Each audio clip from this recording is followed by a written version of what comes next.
Hello. All right, mga kaplastic. And this is me again, Big Sue. Right back at it again with another content. At tatalakayin po natin yung about dito sa nangyari sa Facebook page ni Malupiton na umabot ng 5 million followers at bigla itong nawala. So, ang opinion ko dito sa nangyari kay Malupiton ay ipapaliwanag ko after niyang ipaliwanag ang kanyang nangyari sa kanyang Facebook page. So, malinaw na ang Facebook page ay hindi po talaga guaranteed na ikaw ay magkakaroon ng seguridad sa iyong Facebook page. Then panoorin po natin yung video, mga kaplastic.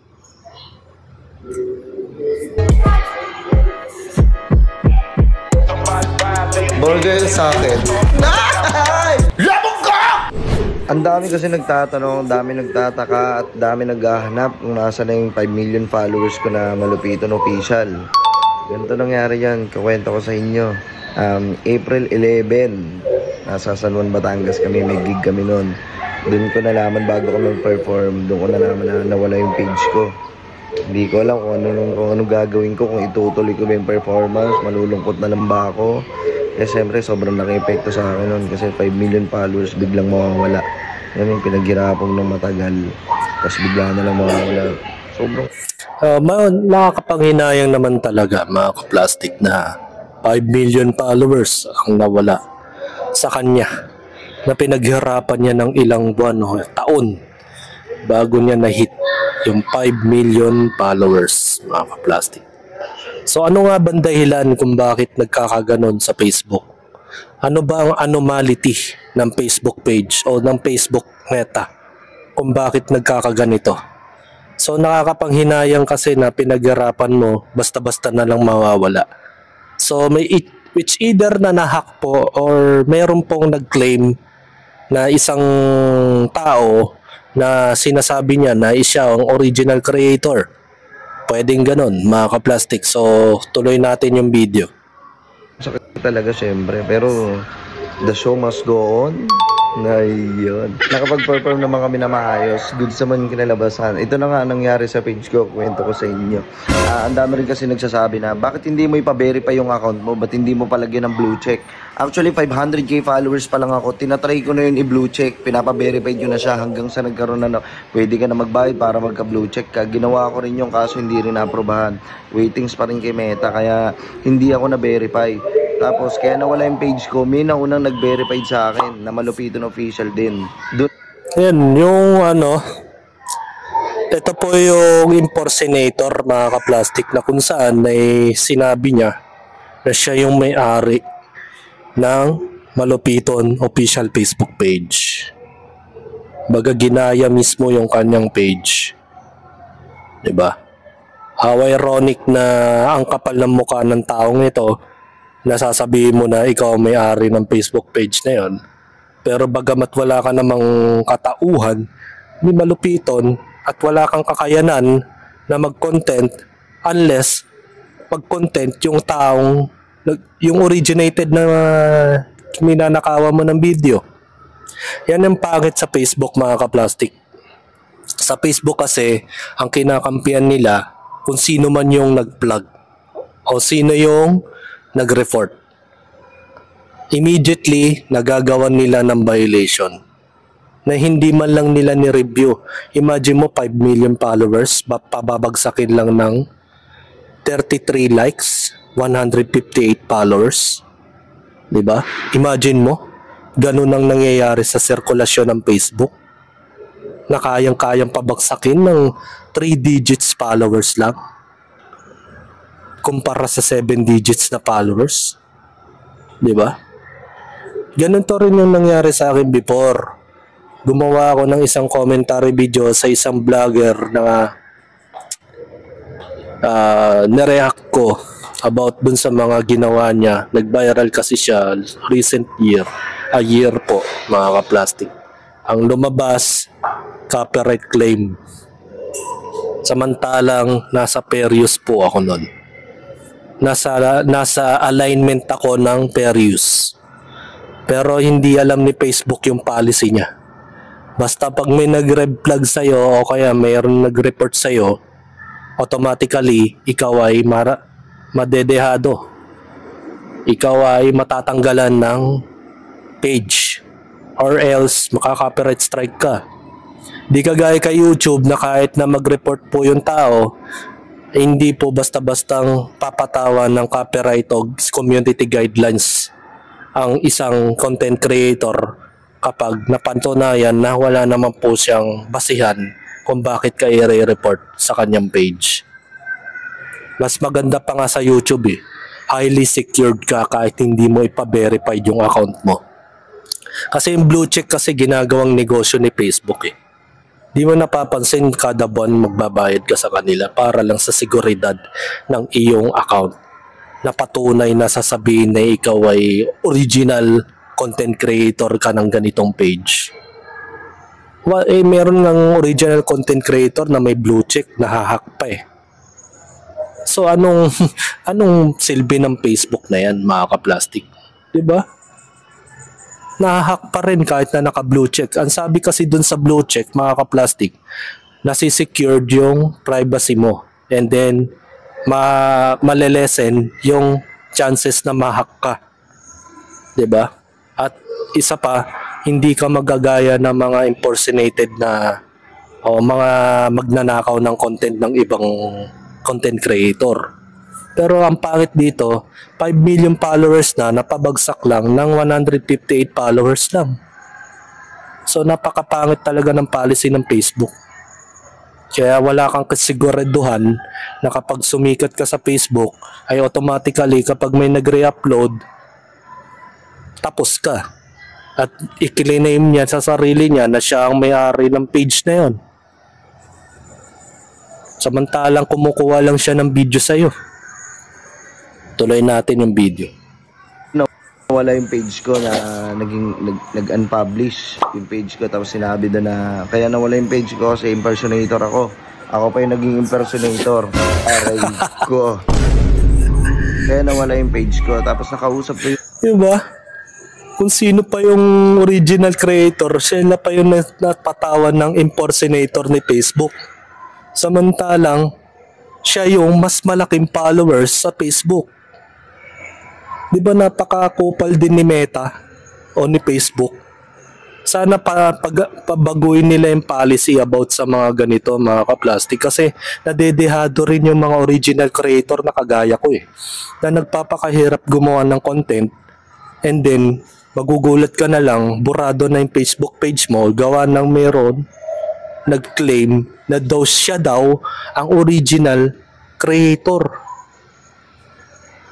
Kaya nga nagtaka ako na wala yung Facebook page ni Malupito na ang logo is red na profile picture. Ngayon, meron silang ginawa na Malupiton Official 2.0 na which is nasa 200 o 600,000 followers pa lang. Kasi nga malabong mahit agad ng 1 million sa maikling panahon. So kakailanganin pa niya ng 3 months para mahit niya 1 million. 'Di ba? Ang Facebook sobrang nakakaaning where it comes sa mga paggawa ng policy. Sayang kasi imagine mo, pinaghirapan nila yan. Marami silang content na ginawa dyan. Tapos may mga kupal lang na magre-re-upload ng video niya. Then kumikita ng walang kahirap-hirap. Then ang masakit pa dito, ginagamit ang pangalang Malupiton. Sobrang kapal ng mukha ng mga ganun tao, no?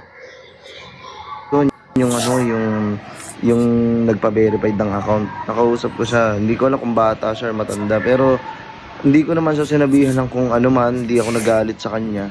Kinausap ko siya na maayos. Sabi ko, sabi ko sa kanya, dahil sa'yo nawala yung account ko. Dahil binerified mo yung account mo, nawala tuloy yung account ko. Nagsasorry naman siya sa akin. Sabi niya, sorry po, hindi ko po alam na ganito magiging epekto nito sa inyo na nawala yung page nyo dahil sa akin. Gusto ko... Sa palagay nyo mga ka-plastic, hindi alam ng tao yun. na maapektuhan ng account ng isang original content creator. Mag-comment po kayo sa baba kung naniniwala po ba kayo na mangyari yun. Kasi bago mo i-verify, di papakita sa'yo ni Meta kung ano yung features ng verified account. Halimbawa, naka-align doon yung mga benefits ng isang magki-claim ng isang verified account.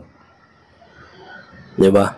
And then sasabihin lang nila na nakalagay doon is secured yung account mo, malilesen daw na mahahack at mabibigyan ka ng extra perks like mas mapapalaki pa ang chance na magiging recommendable yung mga videos mo, mga posts mo sa Facebook, and then ikaw yung patutunayan ni Facebook na ikaw yung original creator ng ganitong title. Diba? So, maniniwala ka ba dun sa taong yun? Na hindi niya alam ang mangyayari kapag binerified niya yung account niya, na sinabi niya sa sarili niya na siya mismo may-ari ng page. Nakakalungkot, no? Na ganun-ganun lang nilang babasurahin yung mga malalaking content creator na ninakawan mo na nga ng video, ikaw pa nagkiklaim na ikaw ang original creator. At siya yan ang kapangitan sa Facebook, mga kaplastic. So, bias talaga ang Facebook. Sobrang hirap talaga imagets yung policy ng Facebook. Napakahirap. Konting galaw mo lang, may community guidelines ka na. Di mo alam kung ano ang maaaring mangyari sa account mo. Paano mo buburahin yung violation mo? It takes a year bago mawala yung violation. Recently, yung violation ko about dun sa isang vlogger na kinomentary ko, inabot din ng 1.5 taon bago nawala. Kung di pa ako nag-report a problem, hindi pa buburay ni Meta yung violation na matagal ko nang dinilit yung video. Ganong katanga si Facebook, mga plastic. Kasi kaya gumawa lang po ako ng ganun, ng account na yun. Kasi sobrang idol ko po kayo, pero hindi po sa ganitong paraan na nakausap ko nga po kayo. Masaya ako na nakausap ko kayo, pero sa maling paraan. Naintindihan ko naman siya, hindi naman ako nagalit sa kanya, hindi ko naman siya sinabihan ng masakit na salita. Inintindi ko rin siya. Wala, nangyari na eh. Hindi ko na para i-drop yung name niya or hindi ko siya balak sirain or what. Gusto ko lang mapaalam din sa lahat na yung video na ginagawa ko, pinaghihirapan ko po yun. Gabi-gabi ko iniisip yun, nag-iisip kami ng mga tropa kung paano atake namin gagawin kinabukasan, kung ano na naman panibang video gagawin namin. Mahirap maging content creator pero masaya siya. Pero huwag naman sana yung ganun, yung katulad niya nawala yung page ko dahil naunahan niyo pa ako magpa-blue check. So, sobrang nakakapanlumo lang pero hindi ako basta-basta masakit siya nakakalungkot pero wala akong magagawa kaysa malungkot ako kaysa maglugmok ako. Pinagpatuloy ko dito sa Malupiton 2.0 habang inaayos pa yung page ko, habang wala pa yung 5 million followers ko. Dito muna ako mag-upload sa Malupiton 2.0 ko. Ito naka blue badge na to, naka verified na to. Ayun, may bago siyang Facebook page which is ito, yung kino-commentary ko ngayon, Malupiton Official Page 2.0. Ito, isipin mo mga kaplastic, kami mga content creator, pinagpupuyatan namin, pinag-iisipan namin, pinaggagawan namin ng edited video, tapos gagawin lang nila, magnanakaw lang sila, gagamitin nila yung downloader sa Play Store at i-re-upload lang nila ng ganun ka-effortless, mga kaplastik. Imagine that na kami ang mga content creator na gumagawa ng magandang video ay sila, easy steps lang. Magbabrowse lang sila kapag may nag-trending, download. Pagka-download, re-upload sa kanilang page. Pag nag-trending, masaya. Kumita ng pera ng walang kahirap-hirap. So sana pag-isipan nyo yung mga pwede nyong gawin. Na yung mga taong naghihirap, nagpupuyat, nag-iisip ng mga bagay na pwede nilang i-content, sana naman wag mo naman bastusin yung mga ganyang tao. 'Di ba? Tapos magre-report kayo, Gagawan nyo ng blue check yung inyong account na hindi naman pala sa inyo. Diba? Pasalamat kayo, hindi ganito ka-toxic ang mindset ni Malupiton. Baga, inunawa na lang niya yung mga taong alam niya sa sarili niya na wala rin namang ibubuga yun kung papatulan niya. Hindi dahil sa kanila, hindi rin sila kikita Diba? Hindi dahil sa mga videos ni Malupiton na nire-re-upload ninyo, hindi rin kayo kikita. Diba? Sa mga makakapal na mukha na nagre-re-upload lang ng video nyo, ito po kayo, mga ka-plastic. Diba? Isipin nyo, nagpupuyat sila. Ilang gabi nilang pinaggugugulan ng oras at pansin. At hindi sila nakakatulog ng maayos. Tapos kayo, easy steps lang, 2 pindot lang, nag-trending na kagad kayo. Diba? May gana pa kayong magpa-verified sa Facebook nyo. So hanggang dito na lang ang aking opinion. Wala na po akong oras, may pasok pa po ako. And this is me again, Big Sue, lagi nagsasabing ang mga plastic ay matagal mabulok dahil ang mga plastic ay toxic. Kaya, what's up mga ka-plastic? And this is Kambid, commentary video ng video live stream. Signing out. Alright. Mga ka-plastic, kung nagustuhan nyo ang aking video, isubscribe nyo lang ang aking channel. At the same time, i-hit nyo rin ang notification bell at yung all para ma-notify kayo sa aking susunod ko pang video sa aking YouTube channel. Maraming salamat po mga ka-plastic.